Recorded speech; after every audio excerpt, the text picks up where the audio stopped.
아, 예, 유명철 교수님 그 강의 잘 들었습니다. 저는 그 오늘 강의가 아니고 평소에 그 발표하신 한국 경제 그 기사, 연재, 그리고 그 교수님 책을 통해서 평소에 그 공부하신 내용을 좀 접하고는 있습니다. 오늘 만나 뵙게 돼서 반갑습니다. 고맙습니다.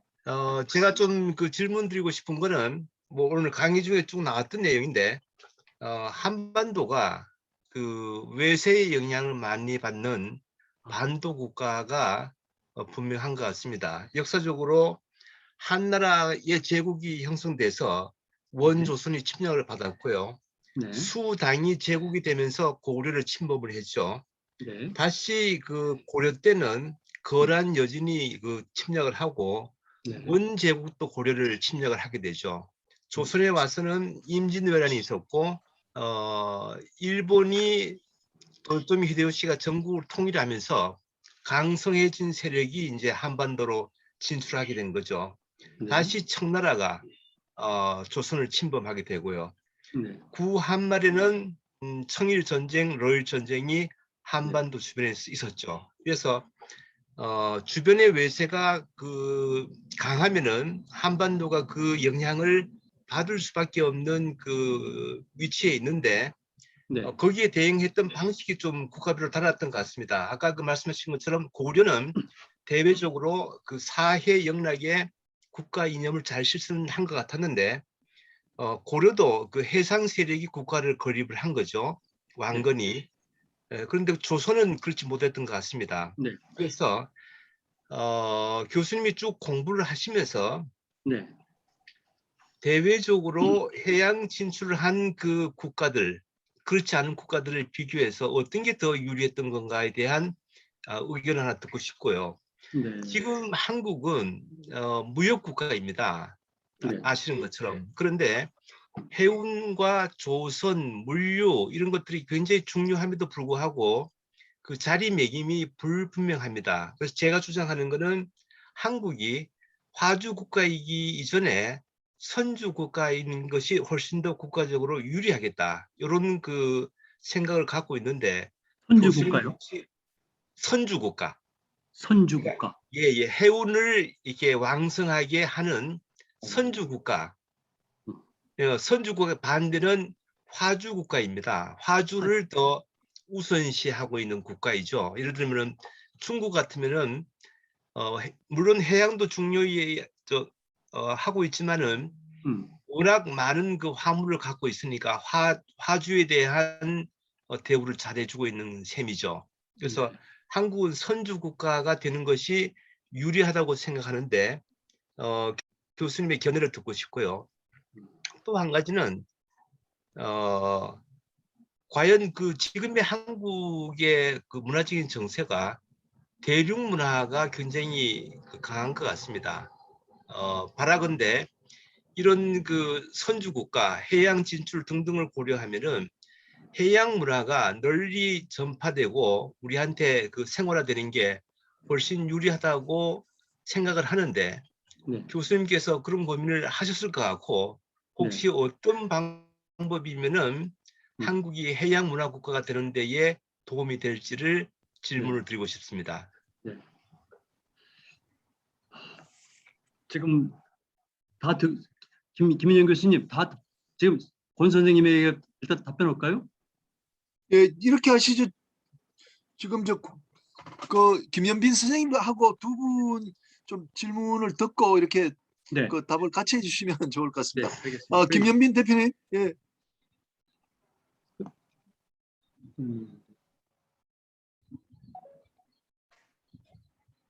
예, 김현빈입니다. 네, 안녕하세요. 그 윤명철 교수님 강의 잘 들었습니다.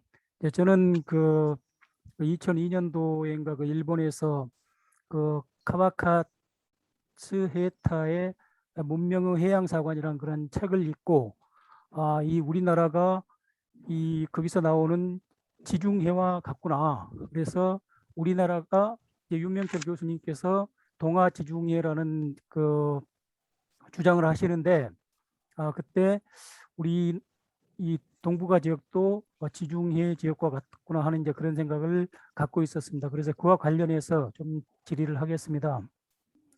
이제 그 오늘 제가 그 페이스북에 거기 단톡에도 이미 올렸습니다만은 이제 그 이제 프랑스의 역사가로 유명한 그 페르낭 브로델이 1949년에 지중해라는 책을 발표를 했습니다. 그리고 이 책은 20세기 역사학에서 가장 중요한 저작이라는 평가를 받고 있고, 또 브로델은 그런 것으로 해서 20세기 역사학에 큰 변혁을 일으켰다고 합니다.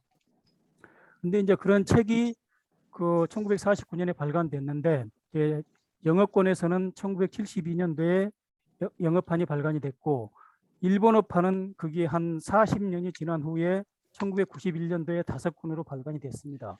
근데 이제 그런 책이 우리나라에서는 거의 70년이 지난 후에 2017년도에 이제 4권으로 발간이 됐어요. 근데 이제 그 아까 제가 말씀드린 일본의 그 경제학자 카와카츠 헤이타가 이제 옥스포드 대학에서 그 브로델의 강의를 들으면서 그 지중해에 굉장히 자극을 받습니다. 그리고 또 그 일본의 우메사오 다다오라는 그런 생태학자가 있는데 그분이 주장한 문명의 생태사관의 자극을 받아서 이분이 이제 문명의 해양사관이라는 그 독자적인 해양사관을 전개하게 됩니다.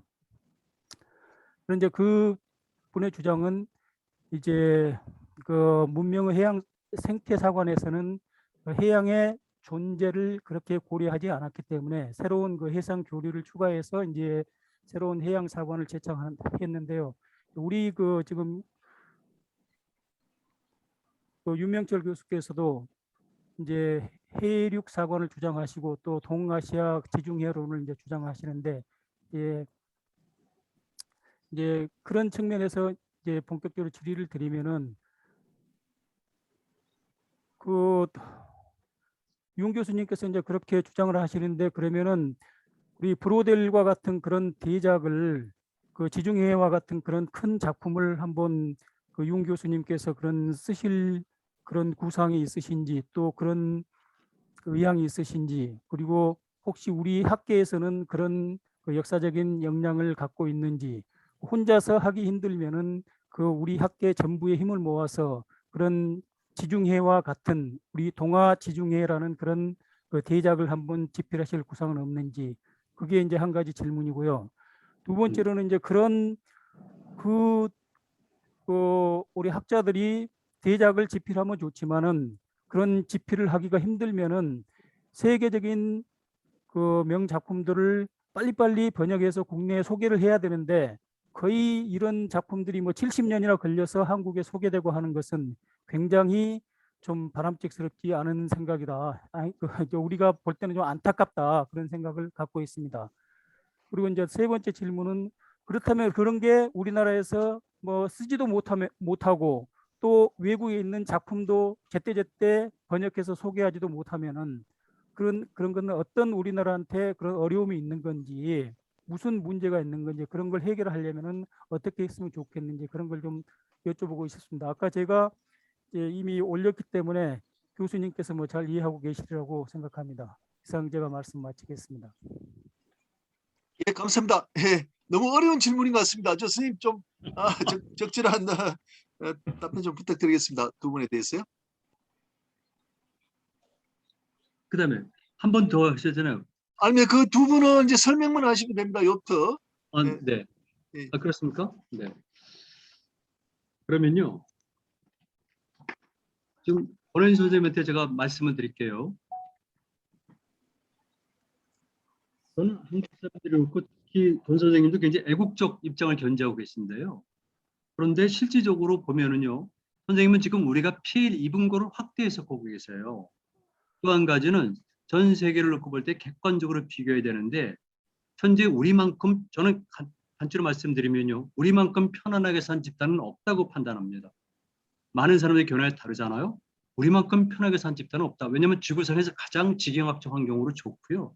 경제적 가치가 무궁무진한답니다. 사실은 얼마 전에 설명드릴 수가 있고 또 하나는 선생님 가만히 보시면 알겠지만 우리의 반계라고 볼 수 있는 알타이어 중에서도 몽고르 계통이라든가 투르크 계통이라든가 특히 퉁구스 계통이 있지 않습니까? 이들은 지구상에 남아있지 않아요. 투르크계가 남아서 중앙아시아에 브랜치가 있고 터키까지 가지만 실질적으로 범동아시아에서 대부분은 사라진 겁니다. 많은 종족들이 역사에서 사라졌어요. 중국 한족도 마찬가지입니다. 그러니까 지금 우리가 말씀드릴 때 하운주, 춘추전구, 그다음에 진나라, 한나라 해가지고 내려오는데요. 실질적으로 전 중국 역사를 놓고 볼 때 한족이 차지한 곳은 딱 반에 불과합니다.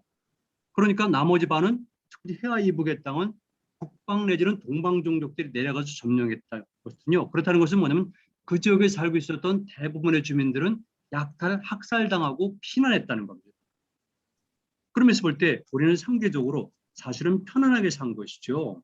그런데 대부분의 사람들은 오히려 반대로 생각하는 겁니다. 그래서 완벽한 걸 지향하다 보니까 그런데 인간 역사가 얼마나 출마하고 힘든 것인가, 그리고 다른 상대의 집단과 비교할 때 우리는 정말 편안하게 살았다. 이유는 무엇일까? 첫 번째는 지정학적 조건인데요. 현재 우리가 있는 지적을 보면은요, 저는 이 지도를 보면 쉽게 이해할 수가 있다고 보는데 이게 삼각국 지점이 있어요, 여기가. 그래서 거대하게 북방부터 내려오는 수렵 초인문화권이 막강한 군사력을 갖고 있거든요. 이들은 파죽지세로 내려가서 중국에 있는 한족들은 무차별하게 약탈하고 살려고 그래요. 그러니까 이들과 우리를 놓고 볼 때 우리는 정말 편안하게 산 거죠. 우리가 무슨 전쟁이 있었습니까? 제가 보기에 신이 말하는 전쟁 원은요, 흔히 말해서 제가 말씀드린 동아중의 국제대전 이거죠. 나머지는 저는 배틀이라고 봐요. 몽골이 우리나라와 무슨 전쟁을 벌였습니까? 그럼 배틀이지 뭐가 아니라 배틀이에요. 실질적인 전투가 없었던 겁니다. 약간의 전투가 있었던 것이지 전면전은 없었고요.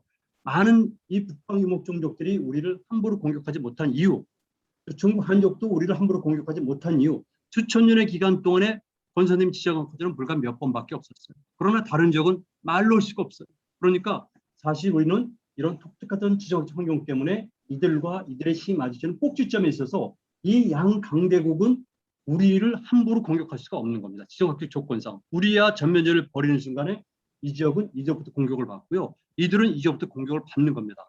양대 군사적 정치적 충돌은 이들 세력 간에 있고요. 여기는 그렇지가 않아요. 이유는 여러 가지가 있지만 생략 보겠습니다. 그래서 여러분 선생님들이 그런 입장을 취하는데 저는 정반대로 우리는 정말 지구 역사상 정말 편안한 큰 난관 없이 살아온 집단이라는 것을 얘기하고 있고요. 다만 근대 이후에 특히 일본에서 식민지 지배당하고 유혈한 전쟁의 경험이 지금까지 남아있기 때문에 우리가 고난의 역사라고 부르는 것이고요. 이런 것들은 다분히 일본인들에 의해서 만들어지고 주장된 겁니다. 우리나라 미학을 보더라도 야나기 무네요시, 세키노 다타시를 비롯해서 이들이 전부 다 우리 문화의 운명과 우리 문화의 역사를 규정한 겁니다. 그래서 우리는 늘 고난의 민족이고 피해를 받고 슬픔의 민족이고 애사의 미를 가지고 있고 이건 일본인들이 한 것을 우리가 그대로 답습한 거지 결코 우리의 역사 사실과는 다른 거죠. 제가 말씀드리잖아요. 중국의 역사 과정을 비교하셔야 돼요. 우리와. 그리고 흔히 말하는 저는 만주에 있었던 모든 사람들 동방계로 보지만 그들과 북방에 있었던 모든 종족과 이렇게 여러 개 집단들을 상호 비교할 때 우리는 큰 전쟁도 없었던 겁니다. 그리고 고구려 백제 신라 간에 무슨 전쟁이 있었습니까? 그건 배틀이에요. 다른 지역과 비교할 때는.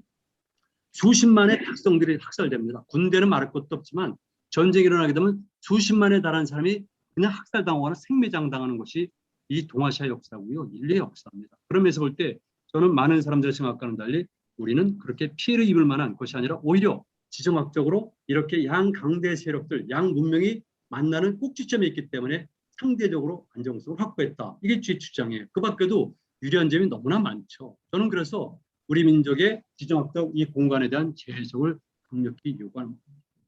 첫 번째 질문은 그걸로 끝내고요. 그 선생님 말씀하신 것 중에서 정말 제가 모르는 게 있었어요.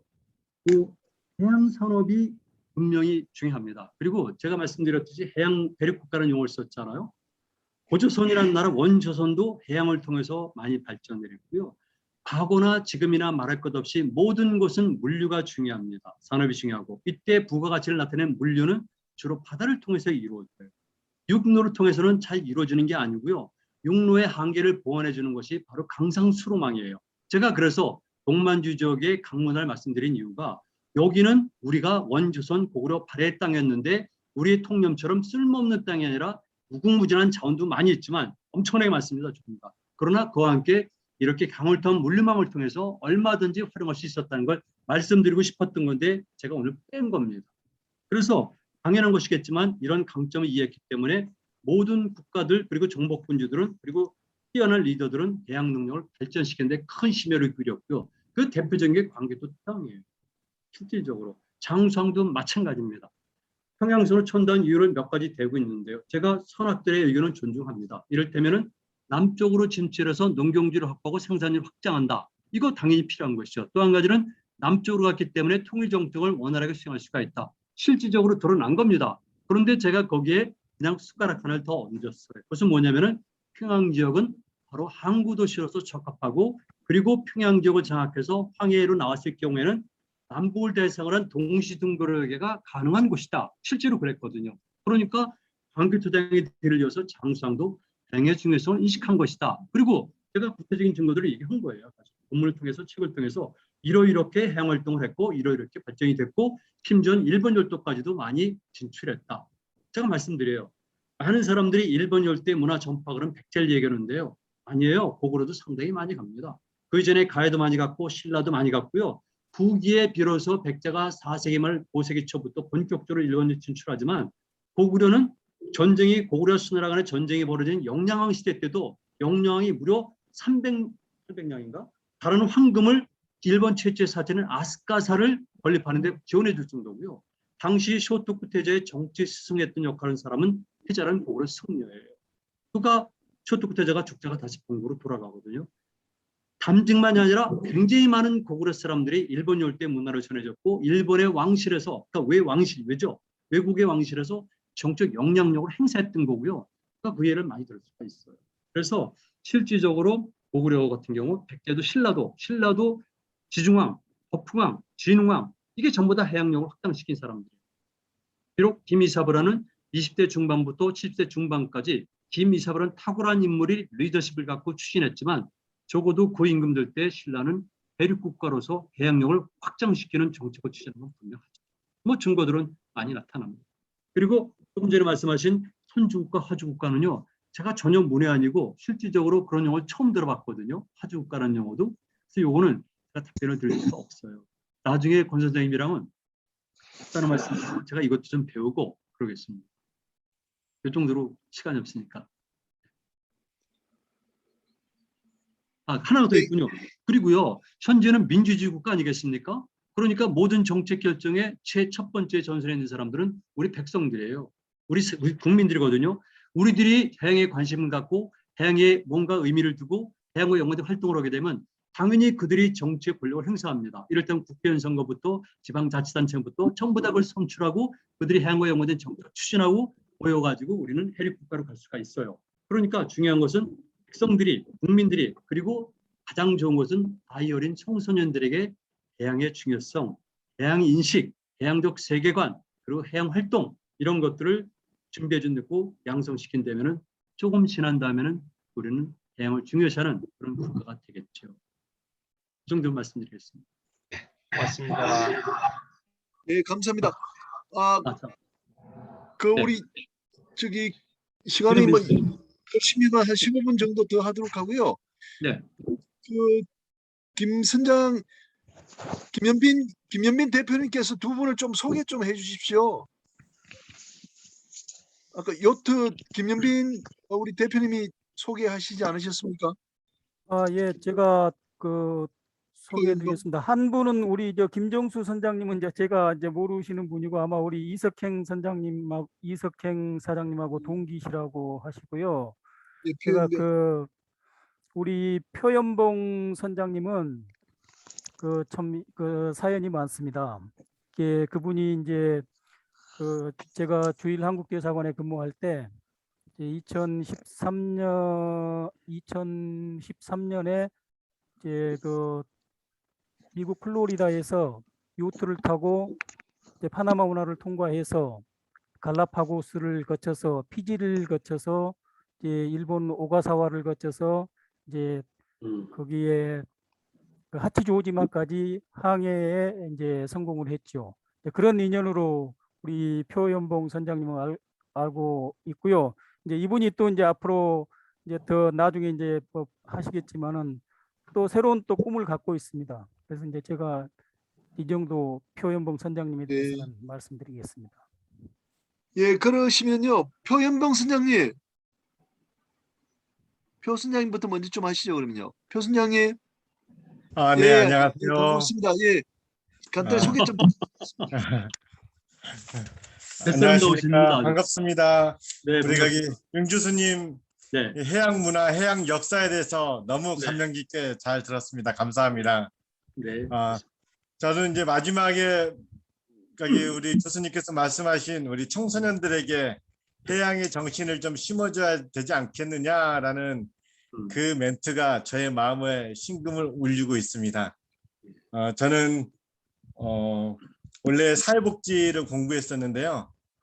우리 청소년들에게 큰 꿈, 큰 비전, 도전을 이 바다를 통해서 좀 가르쳐주고 싶다라는 생각이 들어가지고요. 늦게 제주대학교에 편입해서 해양 공부를 시작했습니다. 그리고 청소년들을 데리고서 바다 항해 학교를 좀 하고 싶은데 우리 대한민국 부모님들은 바다 하면 다 무서워하잖아요. 그래서 제 아들과 제 조카 15살, 16살 둘 아이들을 데리고서 저는 이제 2012년 12월에 이제 마이애미로 넘어가게 됐고요. 그때부터 시작해서 1년 동안 딱 1년 동안 이제 아이들과 함께 태평양을 건너오다가 현재도 지금 진행형입니다. ING입니다. 왜냐하면 좀 전에 우리 수상관님께서 이야기했듯이 일본 오가사라현 일본에서 동경 한 100마일 남겨두고 겨울 계절풍을 만나 제 배는 좌초되고 말았습니다. 오가사와라지에 대해서. 예. 그래서 이제 앞으로 한 2년 있으면 딱 10년이 되는데요. 10년 저희 아들과 그때 약속한 게 있습니다. 앞으로 10년 후에 우리 아들도 대학을 졸업하고 사회인으로서 새로운 출발하기 직전에 우리가 아직 이루지 못한 태평양 횡단의 꿈을 그때 이루어 보자 라고 했기 때문에 얼마 전 한 2달 전에 그 항해를 시작하기 위해서 새로운 배를 요트를 준비했고요. 이제 하나하나 준비해 가고 있습니다. 앞으로 혹시 기회가 이 교육을 통해서 기회가 된다면 저의 항해 이야기도 함께 나눌 수 있는 공간이 되었으면 감사하겠습니다. 이상입니다. 예, 좋은 말씀 감사합니다. 예, 다음은 그 이스캠 저 사장님께서 김정수 선장님 좀 소개 좀 부탁드리겠습니다. 예. 예, 김정수 사장은 원래 저 항해사인데 이 테크마린에서 로드마스터 있죠, 로드마스터. 예. 로드마스터를 우리나라에서 최초로 개발을 했던 친구예요. 예, 굉장히 재주가 많습니다. 그 이후로 원래 학교 다닐 때 요트반이었거든요. 그래서 충무에 가서 요트 사업을 하다가 캐나다로 건너갔습니다. 그래가지고 캐나다에서 아예 막 요트 또 사업을 계속 했었죠. 그러면서 또 먹고 살려고 이제 스시점도 2개를 또 하면서 지금 요트를 2척을 갖고 있거든요. 그래서 지금 또 최근에 그 40피트짜리 요트를 사가지고 지금 자꾸 저희 그 동기들을 지금 꼬시고 있습니다. 그래가지고 미국 동해안을 따라서 한번 요트 타고 하자고. 그래서 저도 사실은 몇 년 전에 영국에서 그 아이로브 화이트까지 한 2시간 요팅을 했던 그 아주 강렬한 그 체험을 한 기억이 있는데 그것 때문에 저도 사실 가슴이 뛰고 있거든요. 그래서 한번 우리 김정수 그 사장을 따라서 한번 요팅을 하고 싶다는 지금 꿈을 갖고 있습니다. 우리 김정수 사장님 본인이 직접 본인 소개하시고 우선 그 음소거 해제하시고 얘기를 좀 해주세요. 예, 김정수 선장님 말씀 좀 부탁드리겠습니다. 음소거 해야 돼요, 음소거. 오케이, 했습니다. 예. 반갑습니다. 여기는 캐나다 온타리오주고요. 우리 위치가 토론토까지는 한 4시간 걸립니다. 여기는 미국 디트로이트하고 국경 도시죠. 그 디트로이트하고 국경 도시 요 사이가 여기가 오데오. 그 오데오의 딱 중앙 부분입니다. 그래서 위로는 오데오 중에 3개가 있고 이 밑으로는 오데오 중에 2개가 있습니다. 그래서 지금 이거를 가만히 있어봐.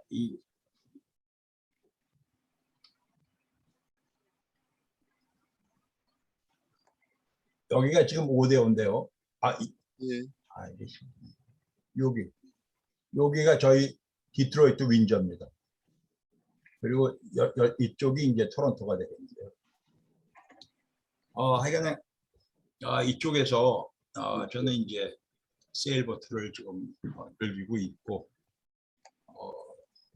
제가 한 2달 전서부터는 우리 동포 사회에 좀 이 세일링을 좀 이렇게 좀 하는 분들을 좀 오랫동안 찾았어요. 몇 년 동안을 제가 미국의 세일링 클럽에도 막 가입을 하고 이래가지고 찾았는데 시카고서부터 여기까지 한 명도 못 찾았어요.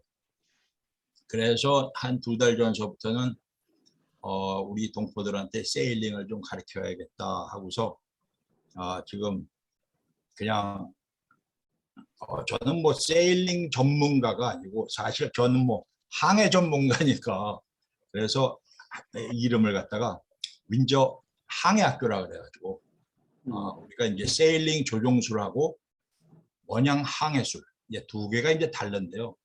세일링 조종술이라 그러면 이제 배를 세일보트를 어떻게 조종하고 나가느냐 이런 걸 갖다가 이제 배워주는 거고, 원양 항해술이라 그러면은 대양을 갖다가 대양에서 망망대해서 자기 위치를 어떻게 내는가, 그 다음에 방향을 어떻게 잡는가, 이런 걸 갖다가 이제 이론상으로 뭐 말은 거창하지만 이걸 갖다 이틀에 하고 있습니다. 그래서 하루는 조종술, 하루는 원양 항해술. 그래가지고 제가 동포들한테 이렇게 페이스북을 통해서 얘기를 하니까 우리 이쪽 온타리오에 우리 동포들이 한 20만 명 삽니다.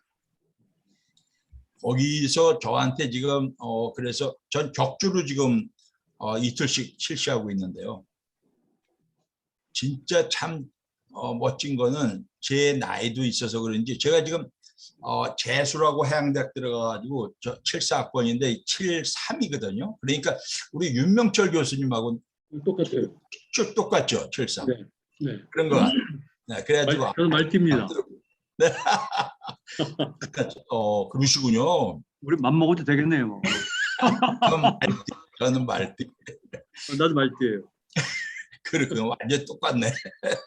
하여튼 오늘 우리 저기 그래가지고 지금 그걸 갖다가 이제 실시를 하고 있는데 우리 나이 또래 60대 사람들로 지금 계속 제가 한 팀 할 때마다 5명씩 하고 있는데요. 60대, 50대 말로 다 채워주고 있어요. 5명씩. 그래서 이게 제가 한국에 있을 때도 그 해양소년단을 제가 통영 충무에서 제가 창단을 했었는데요. 저도 해양소년단에 도움을 많이 받았어요. 그러셨어요. 김열리 선생도 그렇고. 김열리 총장님하고는 진짜 친하게 지냈죠. 그렇죠. 네. 가깝게 지내고 그분이 사실은 제가 캐나다 온 것이 그분의 영향이 많이 있습니다. 왜냐하면 그분이 제가 통영에서 90년 초에 그 모타보드 제작을 하고 있었어요. 그러니까 요트 수입도 해다 팔고 이제 제작도 하고 그랬는데, 근데 갑자기 김열리 총장께서 그때 당시에 지금 돌아가신 허문도 하면 다 아시죠? 네. 이 양반이 거기 그 국회의원 나오셨다고 도와주라고. 왜냐하면 그분이 옛날에 그 우리 해양소년단 저쪽 있는 건물 부지 사서 건물 올리게끔. 네. 근데 김 선생님 이거 공개 방송이라 그런 말씀하시면 안 돼요. 그래요? 아니 그래 좋은 얘기여서. 그래서 하여간에 그런 연으로 해가지고 해양소년단을 창단을 해가지고 했는데, 해양소년단 때 그 참 아쉬웠던 거는 소년단이니까 어린애들을 훈련해야 된다 하는 강박관념이 있었거든요. 그렇죠. 그런데 실제로 그 경험을 해보고 지금 이렇게 나이 들어 보니까 그게 아니다. 아빠서부터 할아버지서부터 이 세일링을 가르쳐야지 이 사람들이 자기 아들, 자기 손주를 데리고 이 세일링을 배워주고 그다음에 그 배운 애들이 전 세계로 자연스럽게 나갈 수 있는 거지. 어린애 지금 붙들고서 해가지고서 이것이 별 효과가 안 나오더라고요. 도무지. 그래서 사실 저는 이제 해양대학 나온 것도 해밍웨이의 노인과 바다를 보고서 지금 그 노인의 나이가 제가 돼 보니까 맞아, 노인들이 세일링을 배워가지고 이 사람들이 좀 그 손주를 가르치는 게 더 확실하게 이게 보급이 되겠다 했는데 마침 토론토 우리 동포들이 50대 말 60대들이 전부 다 아주 배우겠다는, 왜냐하면 저도 작년서부터 캐나다에서 연금 받거든요. 지금 이제 가게도 하지만 캐나다에서는 연금 받으면은 저희 나이 또래에서는 뭐 하냐면 어떻게 사회에다 이거를 갖다 봉사할까, 어떻게 사회에다가 이걸 환원할까, 이런 생각을 많이 하게 됩니다. 이쪽 사회 분위기가요. 그래서 저도 이제 민저 항해학교라 그래가지고 제가 지금 배를 갖다가 조그만 거랑 해서 한 세 척 갖고 있는데 이걸 통해서 지금 동포들한테 무료로, 지금 이분들이 무료가 이제 배가 되시는 것만 무료가 아니고 오면 제 캠핑 트레일러에서 다 주무시게 하고 여기서 단지 음식만 딱 갖고 오면은 여기서 조리해서 드실 수 있게끔 하는 전 과정을 무료로 하고 있습니다. 그래가지고 오늘 우리 윤명철 교수님 참 말씀 참 잘 들었는데요. 우리 항해사들은 특히 조류하고 그 바람에 되게 민감하거든요, 우리가. 그래서 제가 옛날에 아까 닝보 그러니까 상해남쪽 거기 도 있는 데서 이제 쭉 인천 그쪽까지 뗏목으로 오셨잖아요. 저도 94년도에 주상군도 갔었습니다. 저도 빠르시네요. 94년에 주상군도를 배 타고 간 게 아니고, 그러니까 상해까지 비행기를 타고 가서 상해에서 이제 비행기 없었어요. 그때 비행기 있었어요. 그래가지고 94년에 가서 거기서 이제 배로 타고 하룻밤을 자고 내려가더라고요. 배에서 자면서. 아주 큰 배였어요. 네, 저도 2박 3일 그래서 상해에서. 그러셨군요. 그래가지고 그 주상군도에 갔었는데 그 주상군도에 어선 배들이 수천 척이 있더라고요. 어마어마하게 많더만요. 그래서 거기서 제가 드리려는 말씀은, 주상군도에서 인천으로 오는 거는 우리가 우리 계절풍이 있어가지고 특히 북서풍이 강하기 때문에 겨울철에 겨울철에는 북서풍을 타고서 한국으로 오는 거는 쉽지만, 물론 이제 겨울이니까 좀 풍랑이 세죠. 하지만 인천에서 뗏목 타고 이렇게 서진을 하는 거는 어려울 거예요. 왜냐면 여름에도 남동풍이 부는데 남동풍이 약하거든요. 남동풍은. 그래서 중국에서 이렇게 한국으로 오는 거. 옛날에 제가 통영에서 보트 제작하고 있을 때, 그때 김영삼 대통령 밑에 한국 해군에 충무공 유물 탐사단이라고 해군 사관학교 내에 있었습니다. 한동안 아주 나중에 불미스러운 일이 생겼지만 황 대령께서 단장께서 탐사선 갖고 오시면 저랑 같이 타고선 한산도 탐사하기도 하고 그랬거든요. 그러면서 이제 그분한테 듣는 말씀이, 이게 서해안에 이렇게 탐사를 하는데 왜 이렇게 중국에서 온 배들이 파손이 돼가지고 지하벌에 많이 묻혀 있더라. 그래서 그분이 묻혀 있는 데를 갖다가 지도에다 해도에다 표시하면서, 제 고등학교 선배입니다. 한 10년 선배인데, 정수야, 이거 나 지금 보물지도 만들고 있다, 아마 그런 말씀을 하셨어요. 그래서 제 생각에는 계절풍을 이제 북서풍을 타고서 이제 중국에서 도짝이나 작이라든가 북서풍이 강하니까 뒷바람 타고 역풍 타고, 그러니까 순풍이죠. 그게 순풍을 타고 한국까지는 오는데, 와서는 이것이 겨울이니까 이게 풍랑이 많아가지고 거기서 난파선이 많이 생긴 거 아닌가, 이런 생각을 하시더라고요. 그때 저도 그런 생각에 상당히 동의하고, 그래가지고 아까 이제 주상군도에서 인천으로 오는 건 쉽지만 인천에서 주상군도 쪽으로 가는 건 진짜 힘들거든요. 어렵습니다. 그래서 우리가 그 신라방이라고 그 산둥반도 끝자락에 이제 신라방이 있었잖아요. 네. 그 신라방이 그 우리 한국 이 한반도 쪽으로 오는 길이었지, 신라방이 한반도에서 신라방 그 산둥반도 끝자락으로 가는 그런 길은 아니었지 않느냐. 그러니까 네. 오히려 중국으로 들어가는 거는 신라 때 네. 만주로 해가지고 요동반도에서 산둥반도로 내려가는 건 쉽다 이거예요. 네. 그거는 북소풍을 타고서 금세 내려갈 수 있으니까. 그래서 신라 때 신라 사람들이 중국의 문물을 들어올 때 산둥반도에서 한국으로 그러니까 한반도로는 순풍을 타고 오지만 갈 때는 말 타고 요동반도 아니면 삥 돌아서 가지 않았겠느냐. 그러니까 오는 길하고 가는 길이 다르다. 우리 탈 때 우리는 이제 그렇게 하거든요. 실제 이제 세일보트를 할 때도 갈 때하고 올 때 다르는 그런 얘기를 갖다가 많이 합니다. 그래서 가는 길이 그러니까 가는 길하고 오는 길이 다를 수도 있지 않았겠는가 하고 제가 좀 여쭙고 싶고요. 그래서 하여튼 오늘 우리 윤 교수님 말씀 잘 들었고, 앞으로 제가 작년에 일화를 잠깐 말씀드리면 사실 제가 갑자기 이렇게 저 혼자 이렇게 요트를 즐기다가 이 동포들한테 좀 이렇게 세일링을 좀 가르쳐 줘야 되겠다. 그래가지고 좀 이렇게 저변을 갖다 좀 확대 좀 하고 싶다 하는 계기가 된 게 작년 9월에 갑자기 저한테 이제 한국에서 전화 오신 분이 있어요. 이일병 교수라고, 그 강경화 전 장관의 남편이죠. 갑자기 전화가 와가지고 뉴욕에서 바하마까지 가고 싶은데 세일링, 이분 원래 옛날에 세일링 좀 하셨더라고요.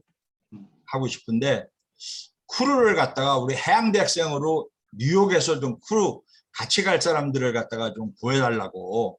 그래서 전 일면식도 없었는데 이분이 저한테 페이스북에서 저를 찾아가지고 이제 연락이 왔어요. 그래서 이제 그분하고 이제 많은 이렇게 통화를 하면서 이거 한국 분들도 이제는 세일링 타고 이렇게 한번 대양을 갖다가 건너겠다는 분들도 많이 있구나 하고 쭉 자료를 찾아보니까 진짜 많아요. 그래서 요새는 저한테 전 세계 다니는 그 분들이 많은데 저한테 연락이 많이 와요. 근데 저는 지금부터 우리를 좀 한민족 대항해 시대다.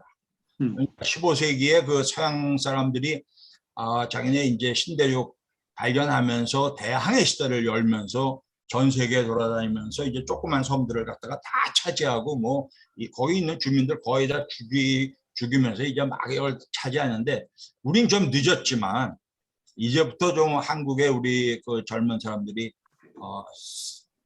세일링 해가지고 전 세계로 나가가지고 하는데 우리 정부에서도 좀 그런 걸 갖다가 좀 신경을 좀 써가지고 사실 우리 요트맨들이 전 세계 돌아다니면요 제일 중요한 거는 중간중간에 영국 애들 같으면요 전 세계 그 섬이 자기네 그 자치령이 자기네 그 영국령이 많아가지고 얼마나 편한지 몰라요.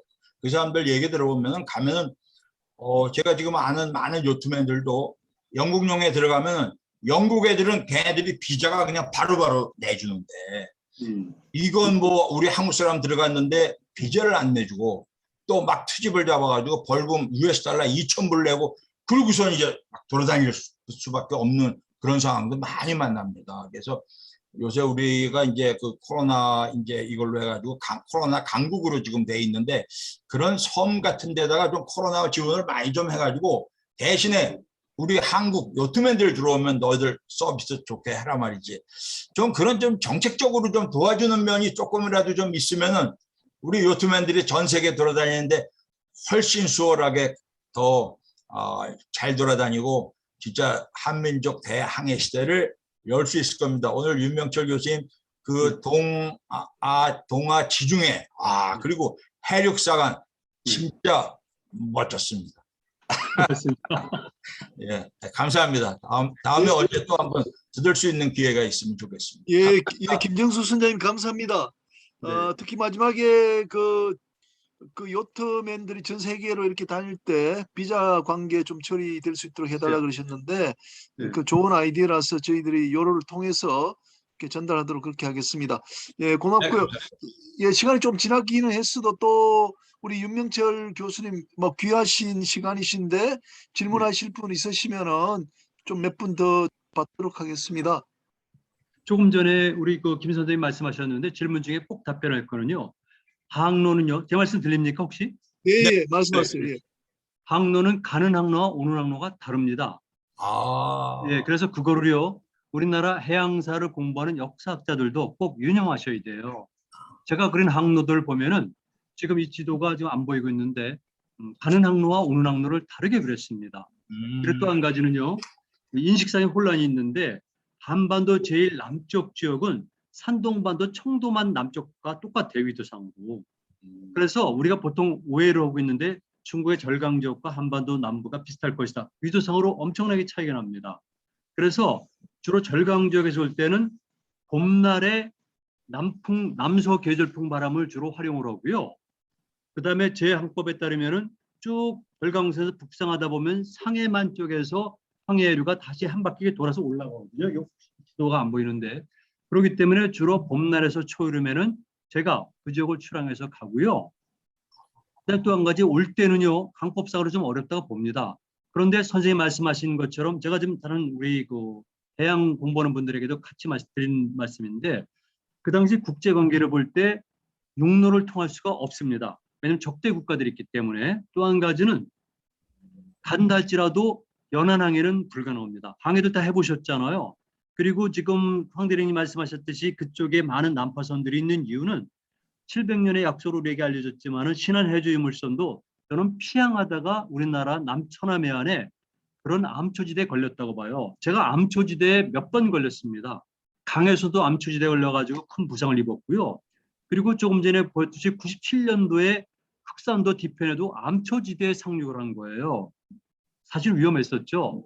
그리고 2004년도 1월 24일 날 오키제도의 도고섬에서 발해 선선배 그런 뗏목이 전복되면서 4명 전원이 죽었거든요. 이 발해를 알리기 위해서 시도한 거예요. 저랑 직접 연관이 됐죠. 그런데 그때도 결국 암초지대에 부딪히면서 전복돼서 전부 다 희생당한 거죠. 그만큼 암초지대는 굉장히 힘든 거기 때문에 실질적으로 연안항해는 불가능합니다. 그래서 제 용어로 표현하면 연근해항해라고 얘기를 하고 있어요. 그리고 한반도 서해안 지역에서 발견되는 중국계 보통 유족들은요, 유물 유족들은 난파선들은 주로 상해 이남의 절강 지역에서 남서 계절풍이라든가 아니면 상해만을 꺾어서 돌아가는 해류를 타고 오게 되면은 자연스럽게 오게 되는 겁니다. 그래서 그 얘기는 학문적으로 좀 정확히 말씀드려야 될 것 같아서 얘기를 합니다. 정확히 말씀하셨는데 가는 항로가 오는 항로가 다르다. 그리고 그랬을 경우에는 황해를 건넜을 경우에 가능하면 산동반도 청도만 가까이 가서 남쪽으로 연근해하려니까 그랬을 경우에 여기에 각국 간의 정치 역학관계라든가 해양납포가 이루어진다는 거죠. 해양납포 고대사에서 있었어요. 이게 중국 사료에는 나오는 겁니다. 이를테면 장수왕이 보낸 사신이 남쪽으로 가다가 광주 해상, 즉 산동반도 바깥바다에서 납포가 되거든요. 반대로 남제가 파견한 사신도 납포되는 경우가 있어요. 그러니까 고대사에서도 김춘추도 한번 고구려 수군에게 납포됐지만은 고대사에서도 납포 형태가 이루어졌다는 것을 아셔야 되고요. 또 한 가지는 당연히 어민들이 스파이 역할을 하는 겁니다. 모든 것이 그렇겠지만은 바닷가에 있는 어민들은 잠재적인 수군이거든요. 그래서 정부의 관리 통제를 받고 그 사람들의 정보에 의해 가지고 늘 바다를 감시하는 겁니다. 이게 실질적인 그 당시 고대 전근대 해양의 메커니즘인데 이런 것들을 모르면은 우리나라 해양과 연관된 역사에서 그러는 데는 사실은 오류를 범할 수가 있습니다. 이걸 말씀드립니다. 됐습니다. 감사합니다. 예, 선생님 감사합니다. 선생님 네. 제가 그 발해사 전공하시는 분한테 들었는데요. 네. 아까 연근해 항해를 하면서 일본이나 이렇게 갈 때 발해에서 네. 선박사라는 뭐 사람을 태웠는데 그 선박사라 그러더라고요. 선박사. 네. 그래서 그 사람이 아마 그 저 별자리 같은 거 보고 위치 구하는 사람이었다. 뭐 그런 해석을 네. 하는데 그런 사람이 배에 탔습니까? 단 그런 네. 기록이 있나요? 네, 당연히 있습니다. 제가 지금 그 갑자기 이름이 생각이 안 나는데 제가 그 분야 전공이에요, 선생님. 그래서 발해 행활동이라는 논문을 제가 썼고 또 책에도 상당히 많이 언급을 했는데 841년간의 양승규가 대사로 파견될 때 기록인데요. 그 당시 때 표문을 보게 되면 거기에 발해에서 파견된 사신들의 명칭과 그다음에 직위 같은 것이 있거든요. 거기에 보게 되면은 제가 그걸 항해사로 추정하는 거죠. 그래서 그때 항해사는 우리끼리도 그렇지만 천문항법을 할 것이다. 이런 주장을 제가 한 겁니다. 예, 그러니까 그거는 사료상으로 보면 맞는 겁니다. 네. 예. 잠깐만요. 다른 분들 질문 좀 부탁드리겠습니다. 아니 그 당시에 어떻게 천문항해를 했다는 게 좀 이해가 안 가는데. 제가 그런 말씀 좀 드리면 전체 시간을 주시겠습니까? 김민거 교수님? 저 의문 안 가지. 아주 옛날 저부터 했는데. 그 이집트 천문항해는요. 아주 오래전부터 시작된 겁니다. 이를테면 천문항해는요. 여러분들이 그 섹스탄트를 가지고 오는 것만 생각하시는데 기본적으로 별자리를 관측하고요. 우리가 알고 있는 지남침은 종나라 때 만들어진 것을 알고 있지만 그런 지남침 말고 우리가 말하는 남북을 가르치는 지남침은 아주 오래전부터 사용이 됐습니다. 특히 한나라 시대 때 사설을 보면은요. 책 제목이 이런 게 있습니다. 대중성점엄. 이건 뭐냐면 바다 가운데서 별자리의 움직임을 추정하는 것. 이런 비슷한 제목의 책이 현재 3권의 명칭이 전해지고 있어요. 그러니까 그거는 당연히 일부 사람들은 바다로 표현될 수 있는 사막을 횡단하는 때 사용됐을 것이다. 물론 그럴 가능성이 있어요. 그러나 한나라 시대 때는 이미 아라비아족과 교류가 있었기 때문에 거기 등장하는 해중 점엄 등의 몇 권의 책들은 당연히 천문항해에 관한 것이라고 보면 됩니다. 단지 여러분들이 지금 섹스탄스 가지고 측정하는 그런 거는 보지 마십시오. 또 한 가지 말씀드릴게요. 약 5,000년 전에 방위 측정기로 추정되는 것이 평양 지역에서 발견됐다는 것은 제가 논문이 아니라 신문을 통해서 한 말이죠. 그걸 본 지 꽤 오래되고요. 논문에 인용했는데 확인은 못했어요. 그런 것도 있고요. 그다음에 조선 태조 때 우리가 말하는 천상열차 분야 지도를 만들지 않습니까? 그런데 그것은 고구려 천문도를 재현했다고 그러는데요. 그거 제가 말씀드린 원조선, 고조선 시대부터 사용됐을 가능성이 큰데 다만 그렇게 정확한 거는 아니죠. 그래서 지금 현대 항해자들이 요트맨들이 생각하는 또는 항해사들이 생각하는 그런 정확한 의미의 항해 지도는 없었지만은 당연히 천문항법은 이루어진 거죠. 실제로 그렇습니다. 네, 그리고 그 외에도 천문항법 외에도 전근대 시대나 고대 사람들은요. 지금 남태평양 사우스파시픽도 마찬가지인데요. 지금도 남아 있습니다. 그 사람들은 당연히 천문항법을 했고요. 아니면 물 색깔을 보거나 물빛을 보거나 물 냄새를 맡거나 이런 등등의 방법이 있다는 것은 인류학적인 보고서를 통해 가지고 입증이 된 겁니다. 그래서 현대인들의 생각과는 달리 아주 오래전부터 인류는 항해를 했고요. 마지막으로 하는 말씀 드릴게요. 오스트레일리아 대륙은 호모 사피엔스가 발견한 거거든요. 4만 5년 내지는 5만 년 전에 망망대해 80km 구간을 뗏목을 가지고 오스트레일리아 대륙에 도착한 거예요. 동남아시아 남쪽에서 출발했다고 보지만 마지막에 망망대는 80km 구간이에요. 80km 구간을 망망대를 당시 5만 년 전에 인간이 항해를 하면서 건너갔다는 것이죠. 이만큼 인간은 위대한 겁니다. 현대인들의 생각과는 다른 거죠. 예. 질문 있으세요? 네. 이성철 부장 판사님 손 드셨는데. 예. 목소리 들립니까? 네. 네.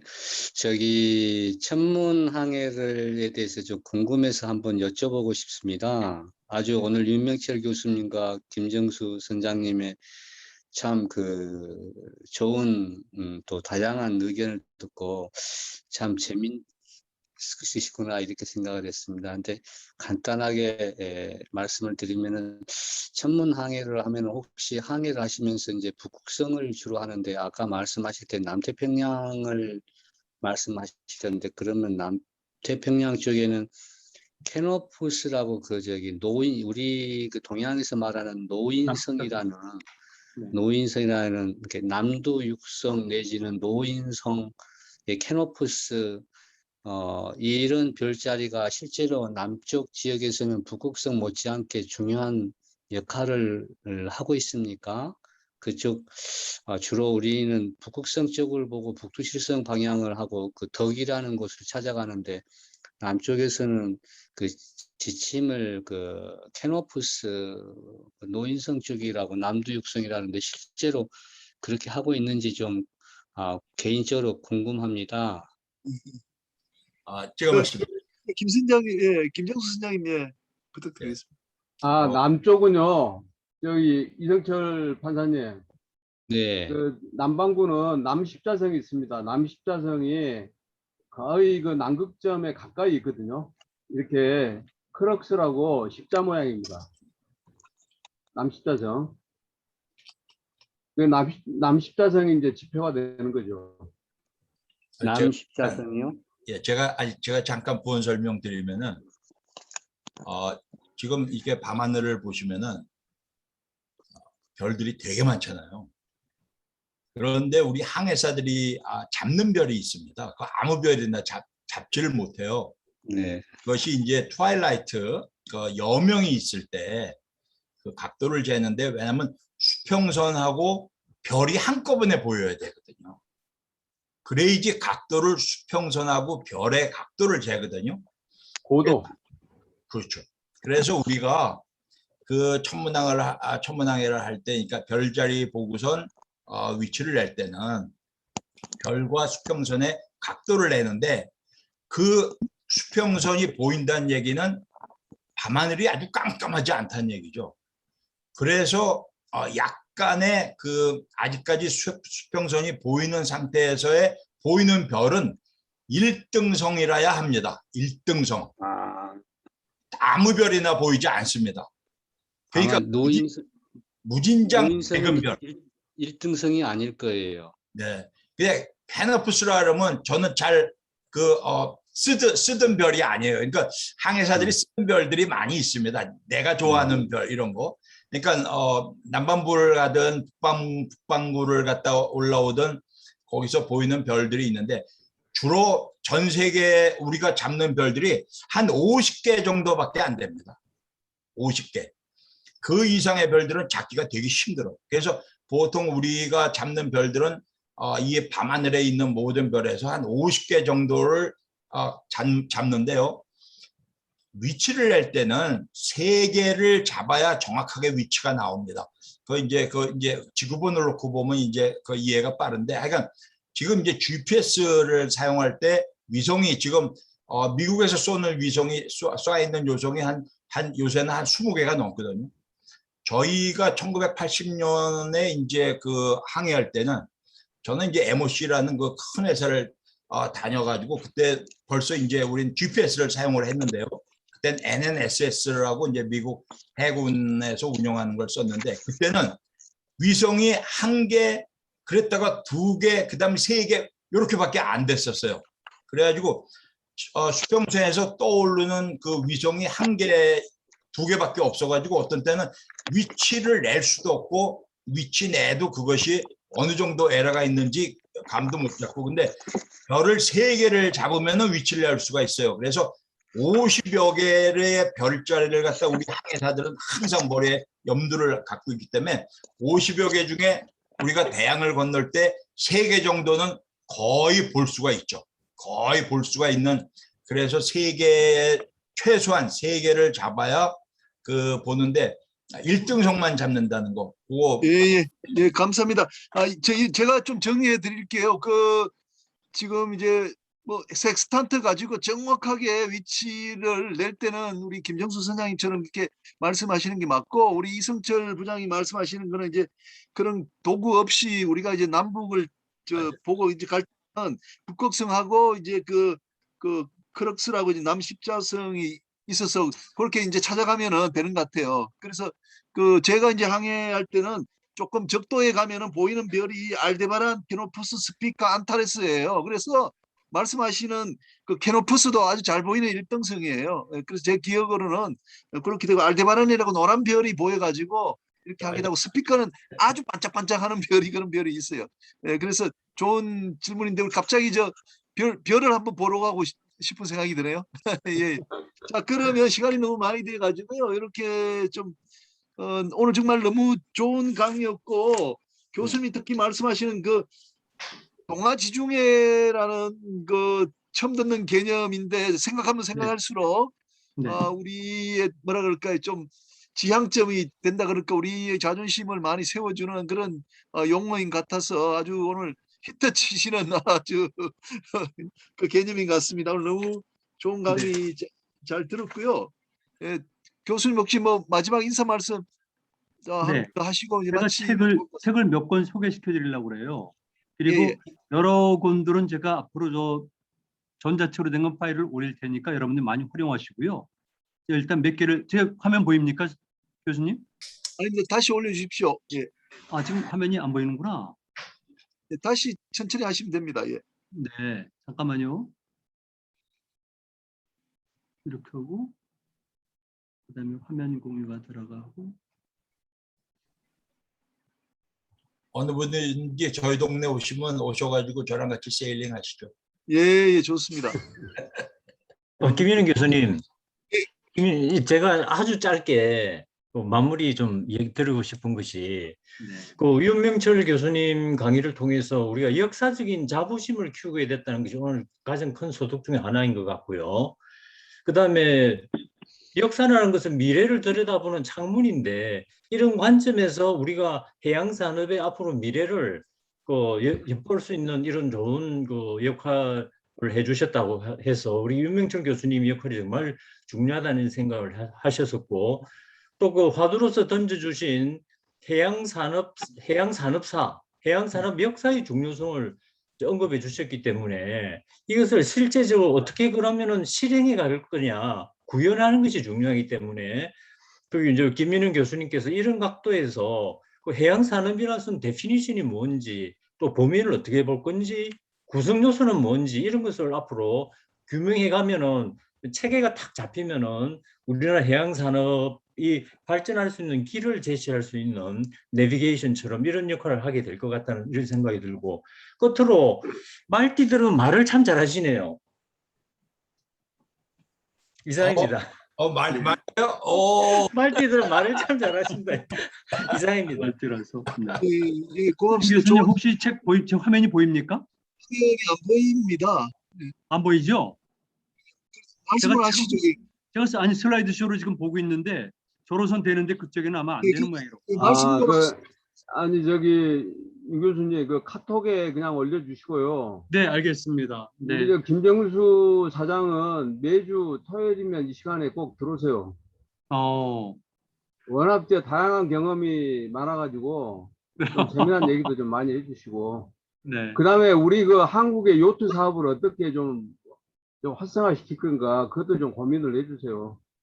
그거 우리 저 김정수 사장이 저번에 거. 엉뚱한 얘기를 했습니다. 뭐냐면 우리나라 운하를 좀 파면 어떻겠느냐. 우리 김정수 사장이 제안한 건데 운하를 파면 어떻겠느냐에 대해서 한번 생각을 해보십시오. 아주 엉뚱한 발상인데 그런 얘기도 했던 친구입니다.